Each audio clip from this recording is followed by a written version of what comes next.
So it's my great pleasure to introduce the next congressman from the 2nd Congressional District, my friend, Will Shafroth. Will.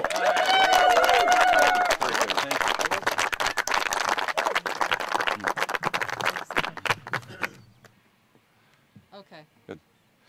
Thank you, Federico. Thank you, Gil Reyes, and thank you, Ruth Wright, and for everybody who came today, all the people who have stood up and decided to endorse me for this campaign. I greatly appreciate it. I want to just take a second and reflect on kind of where we are here today. Sombrero Marsh, as some of you saw as you came in here, was created through an amazing partnership between local government agencies, the Boulder Valley School District, Great Outdoors Colorado, which Ruth and I were working at the time, and many, many other entities. And it reflects the power of partnership, and it reflects the power of collaboration to create this kind of place so that the school kids in the Boulder Valley school system and elsewhere can come and learn about man's relationship to nature and can have this kind of backdrop of the Flatirons that reminds us what an incredible state that we live in and what a incredible nation that we live in, and why it's so important to protect these kinds of places, not just for us today, but for future generations. And so I'm glad we chose this place today because it does reflect many of the reasons why I'm running for Congress. I'm running for Congress largely because I think that we need to do a better job of leaving our place, our nation, our world in better shape for our children and for their children. And what better way to exemplify that than being in a place right here like Sombrero Marsh. I'm also running for Congress because I think that things in Washington are badly broken. The others have touched on it as well today. But we need honest and real change in Washington if we're going to make the kind of difference that we want to make for our children and for their children. And we also have, for their sake and for our own sake, we need to take on many of the great challenges that we face as a country and as a world today. First and foremost, as Federico said, we must end our occupation in Iraq and bring our troops home quickly and safely.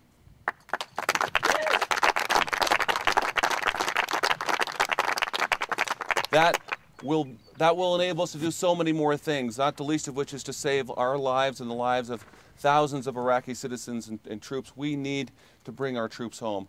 And secondly, we need to make sure that every child in America has an equal opportunity to a first-class education. As Federico talked about, the dropout rates in the school district here in Boulder County and in Adams 50 and Adams 12 is far beyond what we are as a country. We need to invest the kind of money that we need to invest in education to make that happen. And that starts with a radical reform of No Child Left Behind, which is penalizing schools instead of providing the kind of incentives that they need to be better students and better future citizens of our country. Finally, we also must radically reform our healthcare system. It is long overdue.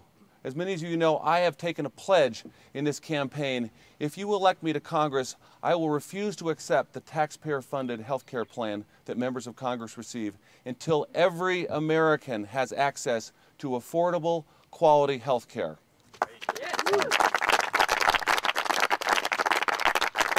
You can only imagine if 200 members of Congress took that pledge, Federico, and the kind of change that would occur. As long as they have theirs, one of the most generous health care plans in the world, not much is going to change. I need to do what I need to do for my own integrity on this issue. I've decided to take that pledge, and hopefully that can create a spark to make some real change in Washington. I also believe that our economy needs some major boosting right now. I've been walking precincts every day in the last 5 weeks. And last night I was in Westminster, and I could tell you that in this neighborhood near 90th and Lowell, there were a lot of people who are under severe economic hardship. There are many foreclosed homes on that block, many people who are not able to bear the burden of the local, state, and federal tax system, many people who are uncertain about their jobs. There's lots that we can do in Congress to help those people, and many more across our state and across our country.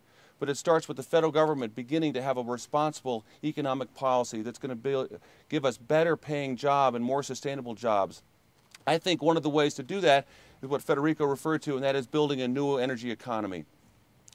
In any case, we need to get on that thing. That is the greatest concern that people are facing right now in our society, and I want to be in Congress to help make that kind of difference. But you know, when you're in Congress, it's not just about how you're going to vote on these kinds of issues and many more, but it's how you're going to lead and what you're going to lead on. I happen to believe that the greatest challenge that we face as a country and a nation and a world are the issues around energy and global warming. And I think that we need to bring the same kind of focus and intensity that we brought to landing a man on the moon in the 1960s to these challenges. We need to bring our collective resources together as a country and have them reflected in each and every one of our daily actions as individuals, but also reflected in our national priorities. If we can do that, we can successfully build a new energy economy that's going to embrace the renewable energy resources that we in Colorado have so much abundance of, the sun and the wind.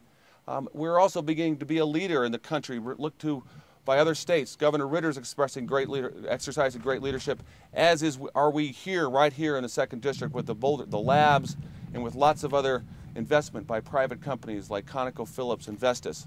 We have an opportunity to make this a great challenge to succeed in our economy, have it be great for our environment, and have it comport with our values around our foreign policy. It's a win-win-win. And I will be the person to go to Washington from this district who will be the leader on that, who will be the champion on that issues, not just for us and our generation, but for future generations as well. Thank you. And finally, you know, these are great challenges, and those are the what. That's what I want to work on when I get to Washington. But the how one does it is equally or more important. And I'm very concerned that the old style of politics, the politics of partisanship, of division, of special interests and money, are not going to allow us to get the job done. They're not going to allow us to take on these enormous challenges so we can leave our place better for our children and the world's children. So I pledge to you to be the kind of person that I've been throughout my whole life, and that is to be collaborative, to bring people together, to create partnerships. Yes, I'm a Democrat, but I'm also equally concerned about bringing results to my work and not just pointing fingers. That's what's going to make the difference, is how we attack these problems in Washington. I promise to be someone who's going to work together with all sorts of people in our Congress to make that happen. Right. So if you're ready to create some real change and not just talk about it, if you're ready to be a part of a national challenge as big as landing a man on the moon in the 1960s was, if you're ready to take on what's yours to take on right now to make our country and our world a better place, then I invite you to join me. We are at a crossroads in our country right now. The path we choose will speak volumes about who we are as Coloradans and who we are as Americans.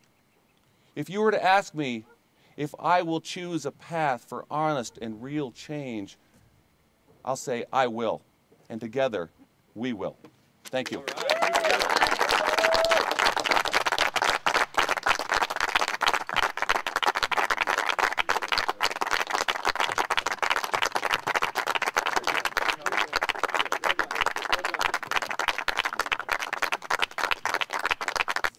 Great. Well, thanks everybody for coming out. We will be around. All of us will be available to speak to you, Richard, or anybody else. And thank you for coming. Thank you all for coming. All right.